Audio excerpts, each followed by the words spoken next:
Next topic comes expansion of bounded lengths. देखिए bounded length का मतलब क्या होता है, पहले समझें कि अनबाउंडेड का मतलब क्या हुआ। भाई रॉड है, टेम्परेचर दिया, गर्म किया, बढ़ गई। बाउंडेड का मतलब सुनिए क्या होता है। मैं बाउंडेड के एग्जांपल लेकर आ रहा हूँ। मतलब it was free to like increase in size, ये भी फ्री है, पर ये अंदर एक किसी मटेरियल के किसी शेप के अंदर के दो पॉइंट्स के बीच की दूरी को हम अगर लेंथ की बात कर रहे हैं तो बाउंडेड हुई। जैसे फॉर एग्जांपल डिस्क ले लिया हमने, ये एक पॉइंट है ए, एक पॉइंट है बी। तो ये लेंथ है ना, ये बाउंडेड है क्योंकि पॉइंट फिक्स है। ठीक है, बाउंडेड लेंथ कौन है यहाँ पे, ए बी है। ये ए बी है, या आप लिख सकते हैं एल ए बी, यहाँ बाउंडेड लेंथ कहलाई जाती है। इसका एक्सपेंशन कैसे होगा, तो एट टेम्परेचर ये है, तो कोई डिफरेंस नहीं है, होना ऐसे ही है, बस आपको पता हो कि कैसे करना है। तो at temperature L A B से टी वन पे L A B is L nought. तो एट टेम्परेचर टी टू अगर एल ए बी एल के बराबर है तो सेम फॉर्मूला लगाना है, कोई डिफरेंस नहीं है।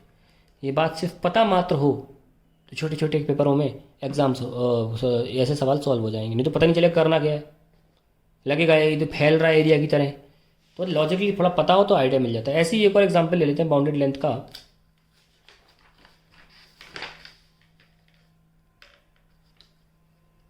ये डिस्क ले ली हमने,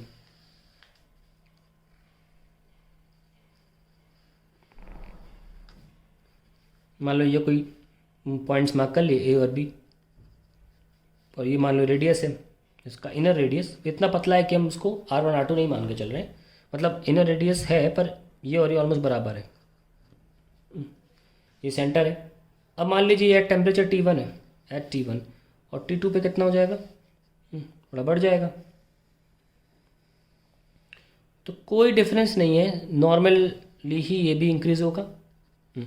सपोज़ यहाँ पे ए बी की लेंथ जो है, ए बी है वो एल नॉट के बराबर है, और यहाँ जो ये मान लीजिए R1, रेडियस R1 है, रेडियस इज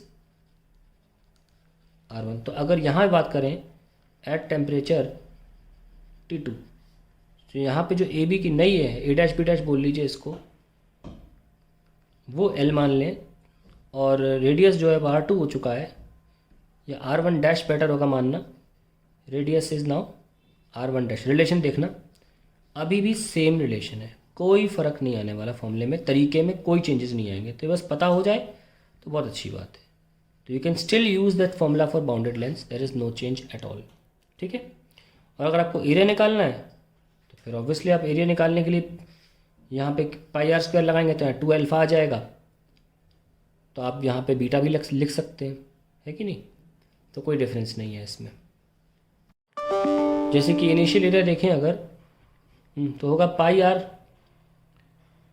का स्क्वायर, ये R1 डैश है, तो फाइनल एरिया क्या होगा, पाई R1 डैश का स्क्वायर, कोली जरा इसको बदल जाएगा, पाई R1 स्क्वायर, और यहाँ 1 प्लस एल्फा डेल्टा टी का स्क्वायर, क्योंकि R1 की वैल्यू, R1 डैश की वैल्यू क्या है, R1 into 1 plus alpha delta T, पूरा स्क्वायर होगा। इसको 2 ले आओ, फिर बीटा लिख दो, बाइनोमियल लगा दो, पहले सिखाया था मैंने। पाई R1 स्क्वायर क्या इनिशियल आ गया, यहाँ 2 आ जाएगा, और हायर ऑर्डर टर्म्स नहीं लिखेंगे, बीटा डेल्टा टी। तो बिल्कुल वही तरीका है, कोई डिफरेंस नहीं है, it's a very simple task ना। हमने एरिया भी देखा, लेकिन ध्यान रखें कि वॉल्यूम वाले केसेस में भी सेम लॉजिक अप्लाई होता है। Let's see expansion in cavities, expansion of cavities लिख लेते हैं। सपोज यहाँ पे कोई एक स्फेरिकल पोर्शन है, सॉलिड है पूरा, और यहाँ पे कैविटी बनाई हुई है, मतलब यहाँ पे एक होल है। ठीक है, तो इसका मान लीजिए रेडियस जो है वो R2, इसका R1 एट टेम्परेचर T1। ठीक है, और ये है volume of cavity. Now at temperature T2 क्या होगा, बढ़ जाएगा,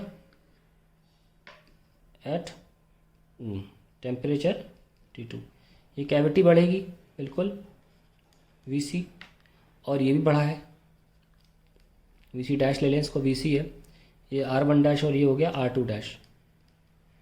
बिल्कुल सेम तरीका सॉल्व करने का। R1 डैश होगा R1 1 plus alpha delta T, और R2 डैश होगा same R2 1 plus alpha delta T, there is no difference at all. और वॉल्यूम की बात करें तो पहले 4/3 पाई आर क्यूब होगा, इनिशियली क्या होगा 4/3। अगर पूरे वॉल्यूम की बात करें पाई R1 क्यूब, मैं कैविटी की बात नहीं कर रहा हूँ अभी, सिर्फ पूरे वॉल्यूम जितना घेरा हुआ है। ऑब्वियसली वॉल्यूम तो इसको हटा के लिखा जाएगा, लेकिन अभी पूरा घेर के लिख रहा हूँ मैं R1 क्यूब। तो फाइनली क्या होगा 4/3 पाई R1 डैश का cube, and you can simply see that it is nothing but R1 cube 1 plus alpha delta T का क्यूब, और 3 आगे आ जाएगा। तो this is now initial volume, this is 1 plus gamma delta T, तो कि मैंने यहाँ पे 3 अल्फ़ा को गामा लिख लिया है। तो आप कैविटीज़ के बारे में, बाउंडेड लेंस के बारे में समझ गए होंगे कैसे करना है, कोई फ़र्क नहीं है, ऐसे ही करते रहने से पहले बताया था।